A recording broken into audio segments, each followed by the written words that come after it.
All rise. Court of Appeals Division 1 is now in session.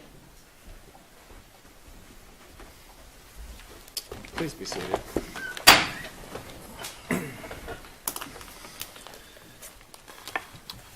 Good afternoon, everyone. We are here for oral argument in 1 CACV 170647, Fleming versus Tanner. These proceedings are being audio and video recorded, so we would ask counsel that when you approach the podium that you identify yourself and your client at the beginning of the argument. Each side has 20 minutes for their presentation. Appellate's counsel is responsible for watching the clock to ensure that they can reserve a portion of their time for rebuttal if they so desire.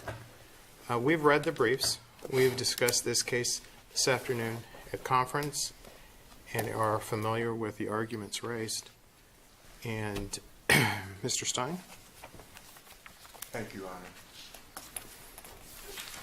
May it please the Court, I'm Henry Stein, attorney for appellant and cross appellee. Present in the courtroom is plaintiff Hayden Fleming.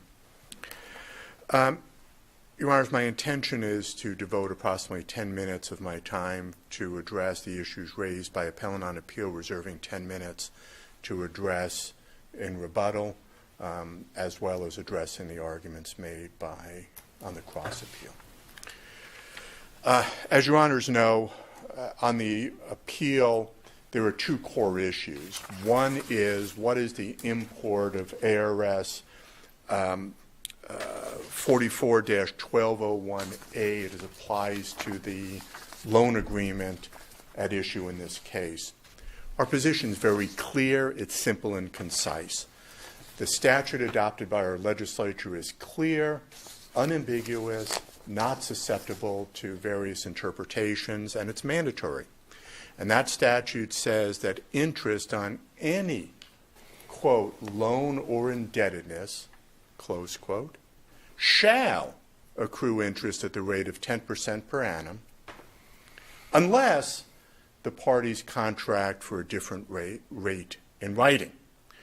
It is undisputed in this case there was a loan. This trial court found a loan existing. $800,000 was advanced. There was no doubt or debate. There was never a written contract varying the rate of interest. The parties simply did not discuss or agree to a rate of interest. And I'm distinguishing that from a circumstance where the parties may have agreed there was zero interest. That was not the case. Simply was a silent term. It's our position, Your Honors. Well, how do you have a contract if it's a silent term? Well, apparently, one party doesn't believe there was any interest to be paid, and the other party believed there should be. So why do we even have a contract on that point? Because the essential terms of the contract were established, that being there was a loan of money, there was an agreement to repay, there was the terms of repayment, that being repaid over time or upon demand. Those are the essential terms. Why isn't interest an essential term if you're saying that there is an agreement that interest will be paid?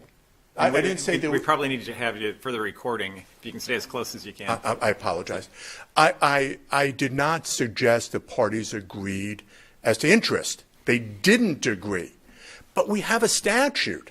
It's a gap filler statute, much like you find in different parts of the Uniform Commercial Code where people have the essential terms of an agreement, but they omit to agree upon one term or another. That's what's happening here. Well, isn't a gap filler where they agree that interest will be paid, but they just didn't put in a particular rate? No, sir. And then this would be the rate that to be imposed versus imposing a term on a party after the fact that was never agreed to as a term as in interest at all.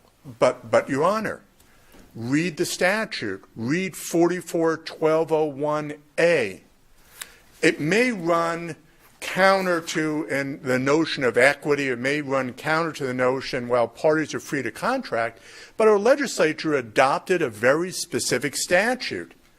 It says interest on any debt shall be at 10%. Doesn't say interest shall be at 10% assuming the parties agree to some rate Well, of actually, it interest. says interest on any loan, because I am reading the statute. Correct. And so if we read it as literally as you're reading it, are you saying that there can be that you cannot contract for a no-interest loan? Because if there's ever a dispute, if you don't specifically put it in the terms, there would be a no-interest loan, it's at 10%. That is what the statute says. The statute says people can contract for any rate they wish. Why can't we conclude that the contract here was for zero interest? Because that is not what the testimony was, nor was that what There was no testimony that there was a specific interest rate that was contemplated or that any interest was contemplated. And if we look at it, if we have a scribed document, what was agreed was a principal amount and that it would be repaid on demand. Could we not look at that and say that that is an agreement that does not contemplate any interest? If we look at that, we've just written down the parameters of what everyone's agreed to, and then we look at the course of conduct in connection with that, and can we not combine those and say this contract is a contract that does not contemplate that interest will be paid? Okay.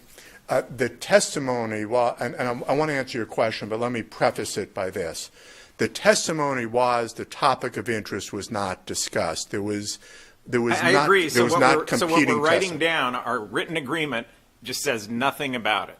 But it also doesn't say that you will. But we now have a written agreement where it's just completely silent as to interest. But wouldn't that amount to the judiciary imposing terms upon the parties as to a zero interest rate, where a statute says the law contracting parties in Arizona are deemed to have agreed to 10% interest? That is the statutory rate. How do we get around, and our Supreme Court has recently affirmed as a basic proposition, that the court's responsibility is to implement statutes as written unless the court determines that the statute is ambiguous. But we're not getting to the statute if we're interpreting the agreement. Again, I'm writing the agreement that the parties agree has happened. If we put that in a document and we now look at that, can we not just interpret that de novo, just saying this is an agreement that does not provide for interest, that this expressly does not contemplate interest, and not just the agreement, because you have that and then you have course of conduct. Right. Why would we need to look to the statute when we can just say this is a contract where the parties did not intend that interest would be paid? Well, the trier of fact in this case, that being Judge Bustamante, specifically did not find there was any type of implied, did not find that there was any type of understanding to support the proposition Your Honor just mentioned. The trial court found that the parties did not agree upon a rate of interest. It is our position. Or that interest would be paid at all. The court did not reach that issue. I think that's in the finding. The court found that the parties had not discussed Isn't that implicit in Judge Catani's question? And it says, or whether interest would be charged. The court did not expressly find an agreement on the topic of interest. I think we can all agree that the court's finding said there was a blank, if you will, in the parties' discussions as it relates to interest. The legal question before this court, as it was before the trial court, does the statute then impose an interest rate on parties in Arizona for any loan or indebtedness? Our position is the statute says what the statute says. Counsel, let me ask you, yes, sir. Your point that sort of, what is imposed and the court's duty, things like that. Your argument taken, not in this case, but in a hypothetical case, where the parties orally agree to, say, an $800,000 loan and orally agree that no interest will be paid. Your view's the same, isn't it? There would be a more compelling argument that a party may be stopped under that circumstance from claiming interest because they would have detrimentally relied, presumably, on the notion that there was a 0% interest. I say that hypothetically. No, it is a hypothetical, but if that's the case, and that isn't this case. Correct. That first sentence of 1201A in that way doesn't really mean what it says it means. Well, I think it does mean what it says, what it says, and that is in the absence of a party's agreement, and there might be some remedies for circumstances under your hypothetical where a party may argue there is some detrimental reliance on the oral agreement that might otherwise be unenforceable for lack of a writing. Maybe there is some grounds to require that. But in this case... Well, let me ask you, though, if Yes. that's the case, what if course of conduct led you that same way? Would that be relevant? Well, let me say this. There was no argument to that effect in the trial court. There was no assertion at the trial court level that in some fashion the defendant relied or operated under the belief. The consistent testimony from both the plaintiff and the defendant's perspective was, we just didn't talk about it. I believe there wasn't there an email from Glenn Tanner saying when interest was raised where the response was, wait a minute, there's interest on the second $100,000 loan, but there's not interest on the $800,000 loan. That occurred on April 21 of 2015. Okay. The loan was placed, I believe, 2007, if my memory serves. Long before that, but that's where it comes back to my course of conduct question. I understand your argument on this fact pattern. We've talked about another hypothetical where at the time the parties talked about it, and that might create an estoppel. Well, if that might, and that's not this case, how about other contractual construction principles that we typically apply to common law contracts, like course of conduct? And Your Honors, I want to ask you a question, but my time is beneath my 10 minutes right now.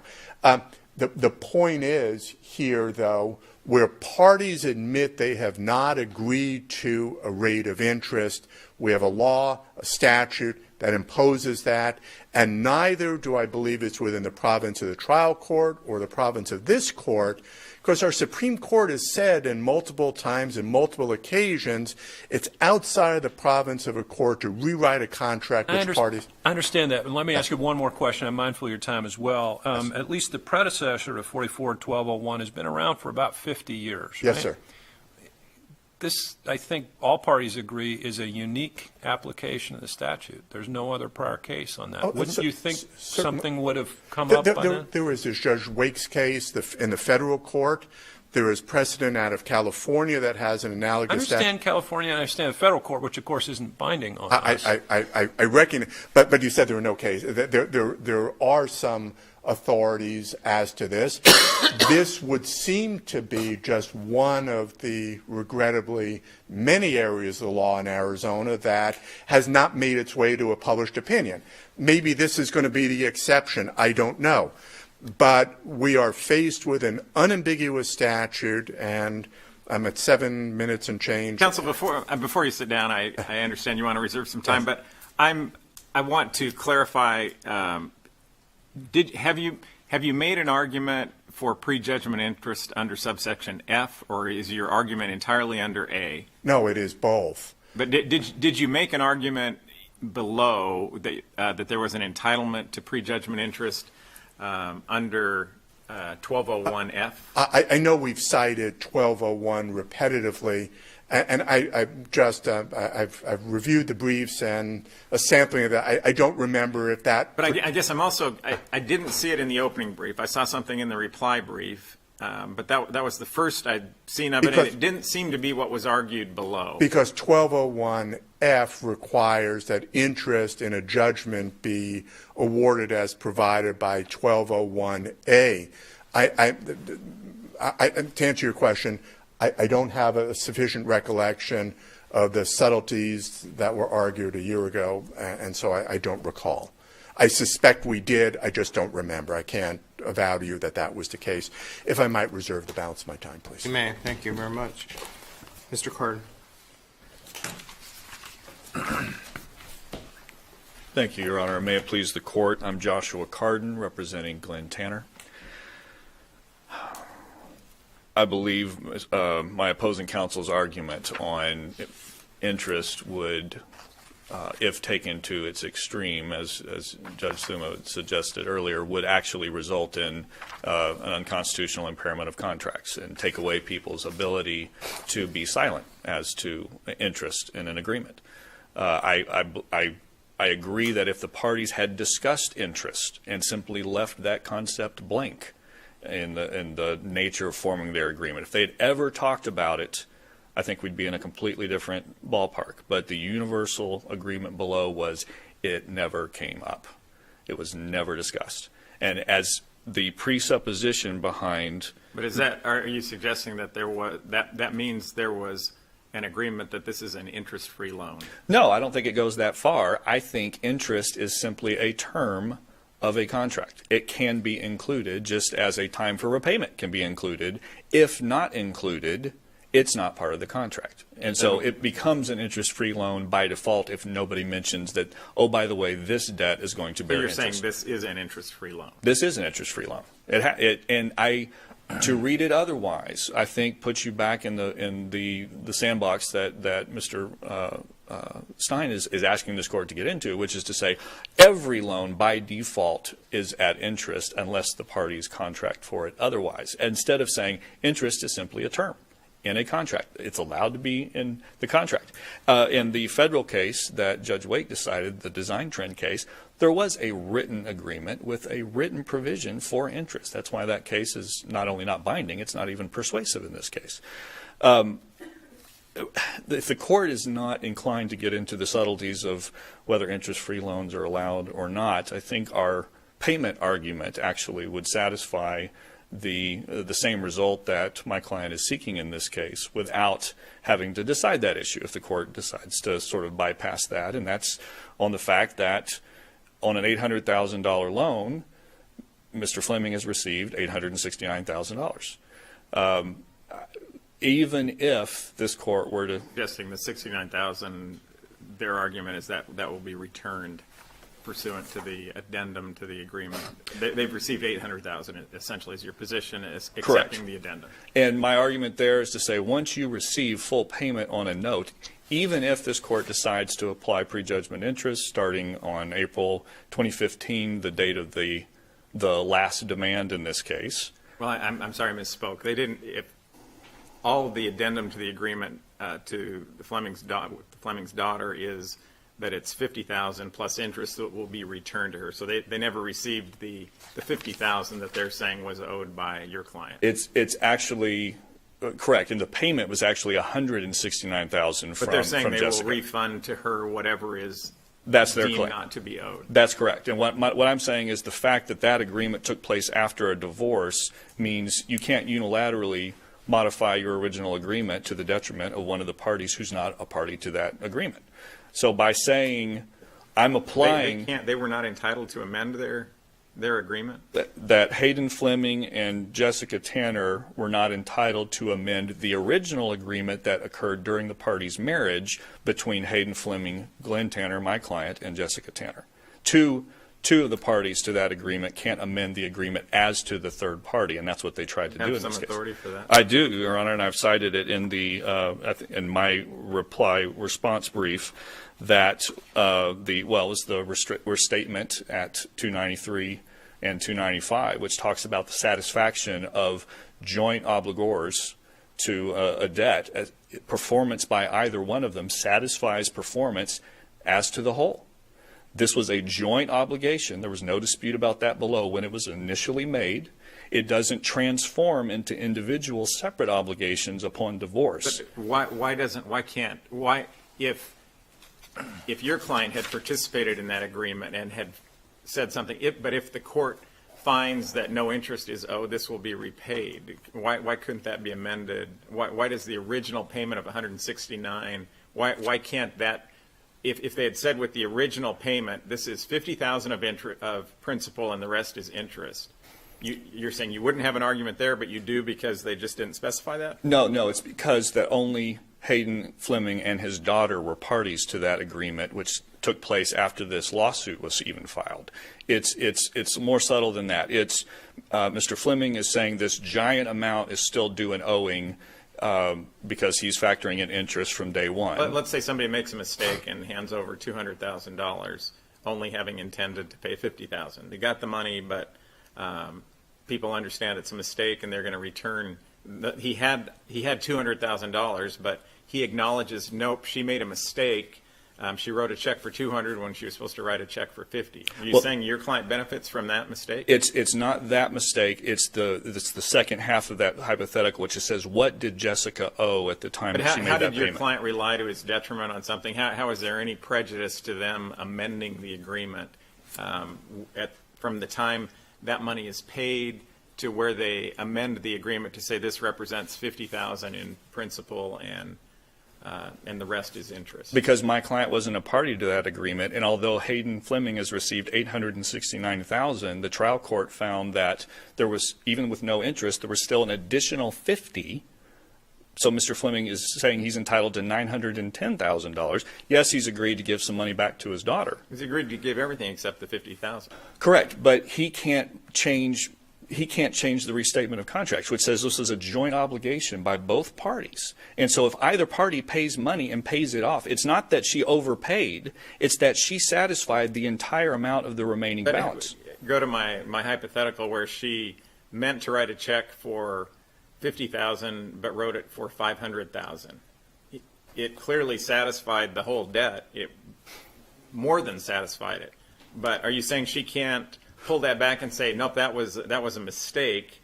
There's not, this $450 has to be returned to me. So it's and not quite. I want to make sure I'm clear. It's not a typo. All right, she didn't accidentally write $500,000. It could be a typo, whatever. Let's say it's a typo. She gives why, and they don't find out. They don't figure it out for 3 months. But she satisfied it. She gave him a check. It's in his bank account. Why does your client benefit from that? He doesn't benefit from the mistake. That's the point I want to make clear. What he benefits from is any payment that either of them make. But that's what they're saying here with the amendment. They're essentially saying this was a mistake. We only meant this to be $50,000 in principal, and the rest is interest. If the court, this is based on our understanding that interest is owed on this loan, but if interest is not owed, then we will return that to you.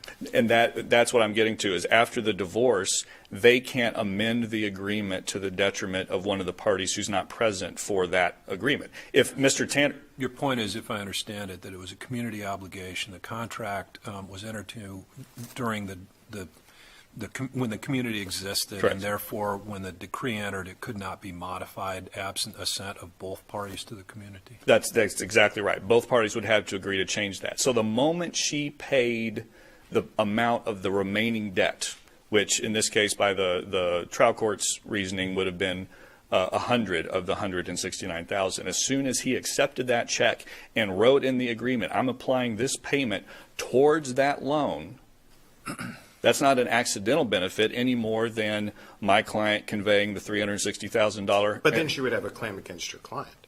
Potentially, depending on the agreement between the parties. They have a divorce decree that explains what, who owes what for this particular note. That doesn't resurrect. Mr. Fleming can't unilaterally hand money back to his daughter and keep increasing the amount of Glenn Tanner's debt. The opposite of your hypothetical, Your Honor. What if Mr. Fleming said, you know what, I got that $100,000 from Glenn in a cash payment. I'm going to give $50,000 to Jessica. Now Glenn Tanner owes me $100,000 because he can just keep returning money to his daughter and raising my client's side of the bar. That's not how that works. The moment he accepted payment, applied it in full to the note, that note was following. If Glenn gives $100,000, how does that not go to the debt? Oh, it did. That's the whole point. How are you saying he could allocate $50,000? Under what theory would he be able to say that's a mistake, I'm giving that back to Jessica? The theory that he did apply in the addendum, which is to say Jessica is only responsible for half of the remaining principal. That's not a proper statement of law for joint obligations. In Arizona, the creditor can collect the full amount from either party. And as soon as they receive payment from either party, it has to be applied evenly to satisfy the debt. He can't pick and choose and say, I'm accepting the entire amount, I'm going to apply the entire amount over here to the loan, mistakenly believing from his standpoint that he's also entitled to a bunch of interest on top of that amount. Once he accepts the money, I mean, the math is in the briefs. He's received $869,000. But if he puts it in an escrow account and just says, I'm allocating $50,000 to payment of the loan, and the remainder is going in this escrow account that will just sit there until the court makes a determination whether interest is owed on this. He could have done that. However, he cannot apply the $50,000 unilaterally to only one person's obligation on the loan. At that moment, it becomes 25 applied. If we're splitting it out, it benefits both parties. The entire $50,000 has to go towards satisfying the debt. Okay, I think I'm following your position on that. If for whatever reason we were to disagree on that, under my question having to do with the application of subsection F, what's your position on that? Was there a request for, let's say Jessica had just paid $50,000. It's just absolutely clear that $50,000 was paid and the $50,000 remains owing. Would your client owe interest on the $50,000 that remained owing? From some point in the process, it is possible, but only I think if it's a liquidated claim. Wouldn't it be liquidated at the point that a demand is made? Everybody knows. And if we're just going from course of conduct, the last note that's from 2011, $700,000 has been paid, $100,000 still owing. Seems like a liquidated debt to me at that point, where the parties agree that $100,000 is owed. There's a question on interest, but certainly there's no question that there's $100,000 is a liquidated amount. And if once that demand is made, aren't you entitled to prejudgment interest on? Again, in my hypothetical, Jessica has paid $50,000, $50,000 remains. So is there an entitlement to prejudgment interest on $50,000? Again, since he has only sued one party, or he's only claiming that amount against one party, I don't even know if it's liquidated then. This is the frustration of having joint obligors on a debt that has now gone through the divorce. They're still joint obligors on the same debt. You don't get to unevenly say it's only half this person's and half this person's. It's still a community debt. So the problem with it being liquidated is the trial court says, oh, this is the principal amount still owed. I think she got that fact wrong, but that doesn't convert the original question to a liquidated amount. Glenn Tanner disputes vehemently in his April 2015 what is still owed, and testified at trial that he thought he'd paid the whole thing. That at some point Hayden Fleming had said that gets it done after he'd made enough cash payments. Disputes on liability, though, don't make a liquidated sum be constituted unliquidated. Correct, but this is not a dispute as to liability. My client's not saying he didn't owe Hayden Fleming as part of this community obligation the $800,000. That's never been at issue. The loan was made. But are you suggesting, based on your client's arguments below, that I made some other payments but just didn't have documentation for them? Is that what the dispute is, or are you saying there was a representation that Mr. Fleming said, yeah, this debt has now been satisfied? Both. But if the trial court made findings of fact that no, there was no, Mr. Fleming never said that, it was not satisfied, there was a debt, how do we find that this is not a liquidated debt? Because we didn't. It's when was it liquidated? At the point of the demand. If it was liquidated at the point of demand, then I think you've got an argument where to say we all agree these were the payments made, this is the amount still owed. That's a liquidated claim. The fact that after hearing the evidence, that's 2015. So why do we? I mean, but somebody, let's say we just have those facts, and everybody, under these circumstances, it's $100,000. But somebody just wants to raise another claim that no, I had some other loan, and I really don't owe this, so I don't owe him any money. But if the court rejects that, does it convert this otherwise liquidated $100,000 into an unliquidated amount? To me, that goes to the nature of the dispute. I would say in this case it has to, because there was a genuine dispute as to whether my client had actually made these payments, and it took the trial before the court concluded otherwise. So I don't think that you look all the way back and say, oh, therefore, because the trial court didn't believe him at trial, that converts this into a liquidated claim. So there's never a liquidated debt. All someone has to do is say, yeah, I made 10 other payments on this $100,000 loan, and it takes us 4 years to go through, two years to get through the trial. The party doesn't get interest from the time the demand was made, just because someone just said, no, I think I made some payments. I don't have any documentation, but that's going to turn it into an unliquidated debt, and I'm only going to be liable for the amount and not any interest from the date of the demand. I would say in the case of an unwritten loan, an oral loan, where I would say in the case of an oral loan for that amount, I think yes, because by its very nature, if it had been written and the payments had been tracked and all those things had taken place, we would have a liquidated damages claim. If this had been a written loan like the other one was that Mr. Fleming had Mr. Tanner and Ms. Tanner sign at the time. The only dispute is as to the additional payments that were found not to be made. There was agreement on the payments that were made. That's correct, and that sort of takes me into the statute of limitations. Before you get there, I want to ask another question. Yes. As interesting as this all may be, was there ever a claim for liquidated damages under F in the trial court? My recollection, it came up in the briefing. I don't recall seeing it in the transcript. I don't see it in the opening brief. Let me ask you, when you say briefing, just to be clear, before the Superior Court or before this court? This court. Okay.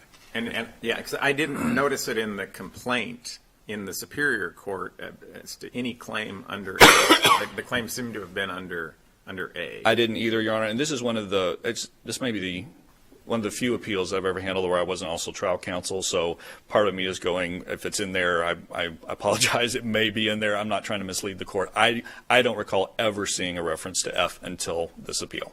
Yeah, so let me ask you to turn back to a kind of technical topic that we talked about right at the beginning of your discussion. That's the first sentence of 44-1201A.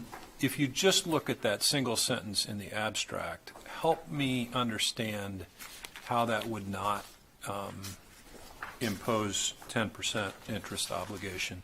And I really kind of want to know if, from your view, there's language that may not appear from that express text, or if it's a construction of the provision to avoid a constitutional issue, or if it's something else that I haven't sort of thought about yet. I think, Your Honor, the way the language is currently worded matches fairly closely to California's Constitution, which talks about the rate of interest. And as soon as that phrase is used, we're already talking about a presupposition that interest was somehow part of the agreement. And that's what I think we come back to. California has fixed this exact problem by adopting a specific statute that says if a contract entered into after January 1st of 1986 does not stipulate a legal rate of interest, the obligation shall bear interest at a rate of 10%. And that's helpful text. It is. This appeal Very probably useful. would not exist on this point if that text existed here. I agree. Doesn't that fix in that other jurisdiction undercut, perhaps, your argument? The fact that the fix exists in the other jurisdiction and doesn't exist here strengthens my argument. If it existed here, if we had the same statute here, and again, one of these is a statute, and the other is, the statute is 3289B, but it's clarifying the constitutional provision. So these are even in two separate locations. And I understand that, but I'm just guessing, and I have not done a deep dive in California law in that respect, that there was some case that caused that change. This may be the triggering case in this jurisdiction, Your Honor. If I may, very briefly, the other sort of prong of our argument in this case is that the statute of limitations ran long before this lawsuit was brought. There are substantial evidence that this case closely resembles Musgrove, which says this is starts running from the day you make it. But why would anyone feel like they needed to bring a lawsuit if it's a 10-year loan, it's contemplated it's going to be paid over time, and they're making payments for 3 or 4 years? You're saying they can just stop and the statute of limitations would preclude Why doesn't it make sense to say the triggering event is the demand to pay? Only in the situation where the agreement is silent as to a time for repayment does this scenario ever arise. In your typical debt repayment case, we're never going to have an issue because there's a definite time limit when you have to start making But your payments. is this agreement really silent when it says it's payable on demand? So nobody has to do anything until there's a demand. That is not the majority rule that Arizona has followed. I think enough. in the case that you've cited, is it Musgrove? Is that I believe there's no reference to anything. It's not an on-demand payment. It's silent as to when. And the court specifically says in Musgrove and in one of the other cases I cited in that same page, which escapes me, is that when it's silent, we treat it as payable on demand. It's not. It is presumed that it's a payable on demand note at that point. It seems like a very different scenario where there's just a loan that says you're going to owe $10,000, as opposed to this is a loan that you're going to be making payments over time, and at some point I may make a demand on. That seems very different than Musgrove, where it's just completely silent. It would seem nonsensical to require somebody to file a lawsuit while payments are being made after the 3-year period, and where the parties clearly contemplated that it's going to take longer than 3 years and that there will ultimately be a demand. Why doesn't it make more sense? Why wouldn't we distinguish Musgrove on that basis? Your Honor, may I answer? You may. Okay. I don't see a factual basis for distinguishing Musgrove the way that Musgrove lays out the facts, silent as to repayment. Even if you decide to distinguish Musgrove, demand started with every payment made. Look at the schedule for the payments. That's a demand to make a payment, and then it's made. Why isn't that? Isn't it the demand for complete payment? I don't believe so. I think it's as soon as any demand starts that starts the clock. Thank you, All right, Your Honor. thank you, counsel. Mr. Stein.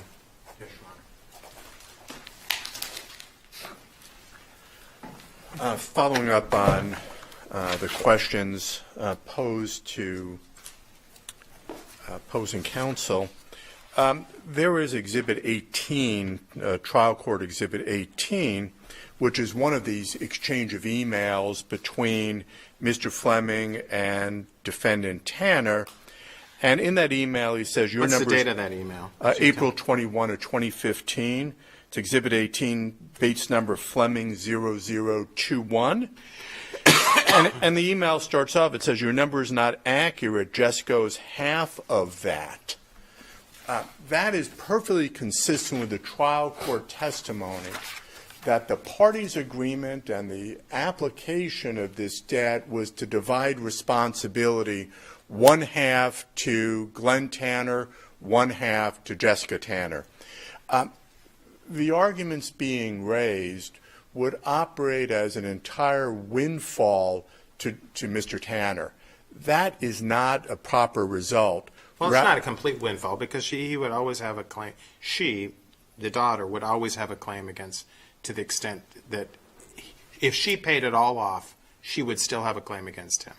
Well, for his half. I don't. The way I read the indemnification language in the divorce decree, that's not the case.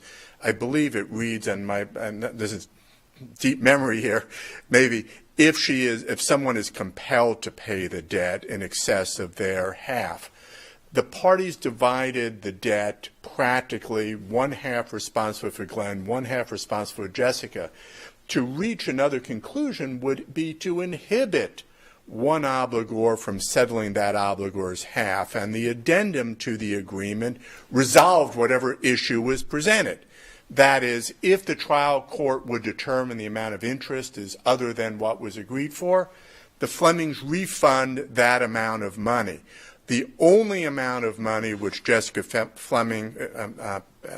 Tanner paid was $50,000 in principal, and the trial court was correct in concluding that defendant Glenn Tanner still owed $50,000. I want to transition to another topic that deals with the award of attorney's fees in this case. I will start the discussion with the proposition the trial court has great discretion in the award of attorney's fees under 12341.01.